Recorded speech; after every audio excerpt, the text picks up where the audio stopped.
Hello viewers, ঔষধ পরিচিতি চ্যানেলের পক্ষ থেকে জানাচ্ছি স্বাগতম। তো বন্ধুরা, আজকে আমি নতুন আরেকটি ড্রাগস নিয়ে আপনাদের সামনে হাজির হলাম। তার নাম হল ফ্লুগাল। মেডিসিনটি ফ্লুকোনাজল গ্রুপের ঔষধ। আর হ্যাঁ বন্ধুরা, আপনারা যদি আমার চ্যানেলে নতুন হয়ে থাকেন তাহলে অবশ্যই চ্যানেলটিকে সাবস্ক্রাইব করে রাখবেন, যাতে নতুন নতুন ভিডিও সবার আগে আপনি পেয়ে যান। যে কোনো ঔষধ সেবনের পূর্বে একজন রেজিস্টারকৃত ডাক্তারের পরামর্শ গ্রহণ করবেন। ডাক্তারের পরামর্শ ছাড়া কোনো ওষুধ সেবন করবেন না। ফ্লুগাল মেডিসিনটি কেন ও কী কারণে খাবেন, এর কোনো পার্শ্ব প্রতিক্রিয়া আছে কিনা, এসব বিষয় নিয়ে আজকে মূলত আলোচনা করব। ফ্লুগাল মেডিসিনটি বাজারজাত করেছে বাংলাদেশের স্বনামধন্য কোম্পানি স্কোয়ার ফার্মাসিউটিক্যাল কোম্পানি। মেডিসিনটি ক্যাপসুল, সিরাপ ও ইনজেকশন ফরম্যাটে পাওয়া যায়। আজকে আমি ক্যাপসুল নিয়ে কথা বলব। ফ্লুগাল ক্যাপসুল 50 mg, 150 mg ও 200 mg ফরম্যাটে পাওয়া যায়। ফ্লুগাল আপনারা বাজারের যে কোনো ফার্মেসিতে পেয়ে যাবেন। ফ্লুগাল দাঁত, একজিমা, বিখাউজ, চুলকানি ও ফাঙ্গাল ইনফেকশনের জন্য ব্যবহার করা হয়ে থাকে। যাদের দাঁত একজিমা হয়ে থাকে, যারা অসহ্য চুলকানির জন্য রাতে ঘুমাতে পারেন না, চুলকাতে চুলকাতে ঘা হয়ে যায়, এসবের জন্য এই মেডিসিনটি। ফ্লুগাল দাঁত, একজিমা, চুলকানি, ফাঙ্গাল ইনফেকশনের জন্য খুবই ভালো কাজ করে থাকে। মেডিসিনটি ব্যবহার করলে এগুলো আস্তে আস্তে সেরে যায়। মেডিসিনটি অত্যাধিক মাত্রার ফাঙ্গাল ইনফেকশনের জন্য ব্যবহার করা হয়ে থাকে। মোট কথা হচ্ছে, ছত্রাকজনিত কোনো সমস্যা যদি শরীরে দেখা দেয়, ফাঙ্গাল ইনফেকশন হয়ে থাকে, তার জন্য ডাক্তারেরা এই মেডিসিনটি দিয়ে থাকে। মেডিসিনটি এ সমস্ত রোগের জন্য খুবই জাদুকারী কাজ করে থাকে।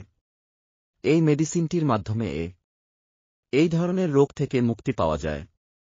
কিন্তু হ্যাঁ, মেডিসিনটি গ্রহণ করার আগে অবশ্যই একজন রেজিস্টার্ড ডাক্তারের পরামর্শ গ্রহণ করতে হবে। এখন আমরা মেডিসিনটির কিছু পার্শ্ব প্রতিক্রিয়া সম্পর্কে জানব। এই মেডিসিনটির বেশ কিছু পার্শ্ব প্রতিক্রিয়া দেখা দেয়, তবে এটি আস্তে আস্তে কমে যায়। প্রথম অবস্থায় দেখা দিলেও আস্তে আস্তে এটি কমে যায়। পার্শ্ব প্রতিক্রিয়া এর মধ্যে বমি বমি ভাব, ডায়রিয়া, পাকস্থলিতে বাতাস জমা, মাঝে মাঝে লিভার এনজাইমের অস্বাভাবিকতা, খুব কম ক্ষেত্রে ফুসকুড়ি ওঠা, এনজিওডিমা এবং এনাফাইলেক্সিস দেখা দিতে পারে। তবে এগুলো ব্যবহারের পরে আস্তে আস্তে কমে যায়। সতর্কতা: বৃক্কের অক্ষমতা, গর্ভাবস্থায়, স্তনদানকালে ওষুধটি সাবধানতার সহিত গ্রহণ করতে হবে। স্থলদানকারী মায়েদের ক্ষেত্রে ফ্লুকোনাজল নির্দেশিত নয়। ফ্লুকোনাজলের প্রতি অতি সংবেদনশীল রোগীদের ক্ষেত্রে এবং যকৃতের অসুস্থতায় এই ওষুধ ব্যবহার করা যাবে না। এবার আমরা সেবন বিধি নিয়ে কথা বলব।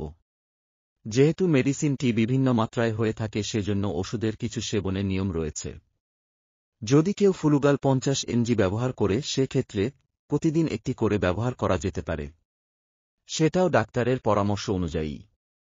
যদি কেউ ফ্লুগাল 150 ও 200 mg ব্যবহার করে, তাহলে 7 দিন পর পর একটি করে ব্যবহার করা যেতে পারে, অর্থাৎ প্রতি 7 দিন পর পর একটি ঔষধ সেবন করা যেতে পারে। মেডিসিনটি 3 থেকে 4 সপ্তাহ পর্যন্ত ব্যবহার করা যেতে পারে। অবশ্যই মেডিসিনটি সেবনের আগে ডাক্তারের পরামর্শ গ্রহণ করবেন। ডাক্তারেরা আপনার রোগের ধরন অনুযায়ী 3টি মাত্র ডোজ দিয়ে থাকে। রোগ অনুসারে মাত্রা 50 থেকে 150 থেকে 200 পর্যন্ত বাড়িয়ে থাকেন, আবার প্রয়োজন অনুসারে ডোজ কমিয়ে থাকেন। বন্ধুরা, এই ছিল আজকের আমার ভিডিওটি। আপনাদের যদি আমার ভিডিওটি ভালো লেগে থাকে তাহলে অবশ্যই আমার ভিডিওটিতে একটি লাইক এবং ফলো করে রাখবেন। ধন্যবাদ সবাইকে, ভালো থাকবেন।